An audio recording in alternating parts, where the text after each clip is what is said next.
ഇല്ല, കൊല്ലത്ത് ഒരു കുട്ടി ഷോക്കേറ്റ് മരിച്ചു എന്ന വിവരം വളരെ വിഷമത്തോട് കൂടിയിട്ടേ നമുക്ക് അതിനെക്കുറിച്ച് പ്രതികരിക്കാൻ സാധിക്കുകയുള്ളൂ. കേരളത്തിലെ വിദ്യാഭ്യാസ രംഗത്ത് ഒട്ടനവധി പ്രതിസന്ധികളല്ലാതെ തന്നെ നിലനിൽക്കുകയാണ്.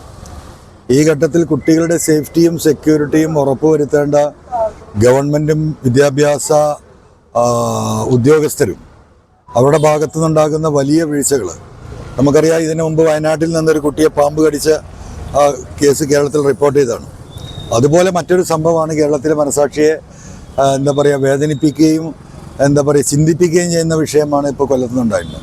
ഒരിക്കലും ഇത്തരത്തിലുള്ള സാഹചര്യം ആവർത്തിക്കാതിരിക്കാൻ ഒരു പ്രതിസന്ധി ഉണ്ടാകുമ്പോഴോ ഒരു അപകടമുണ്ടാകുമ്പോഴോ എല്ലാവരും ഓടിക്കൂടുകയും എല്ലാ ഡിപ്പാർട്ട്മെൻറ്റ് വരികയും ചർച്ചകൾ നടത്തുകയും പ്രശ്നപരിഹാരം നിർദ്ദേശിക്കുകയും ചെയ്ത് അതുപോലെ തന്നെ മഴ പെയ്ത് ചോരുന്നത് പോലെ ആ ഉദ്യോഗസ്ഥർ പിരിഞ്ഞു പോവുകയും വീണ്ടും അതേ അവസ്ഥയിലേക്ക് ആകുന്നതും മുമ്പ് നമ്മൾ കണ്ടിട്ടുള്ളതാണ്.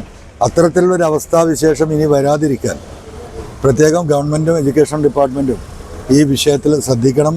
ഇതിന് കുറ്റക്കാരായ ആളുകൾ ആരെങ്കിലും ഉണ്ടെങ്കിൽ അവർക്കെതിരെ മാതൃകാപരമായ കർശന നടപടി സ്വീകരിക്കാൻ ഗവൺമെൻറ് തയ്യാറാവണം.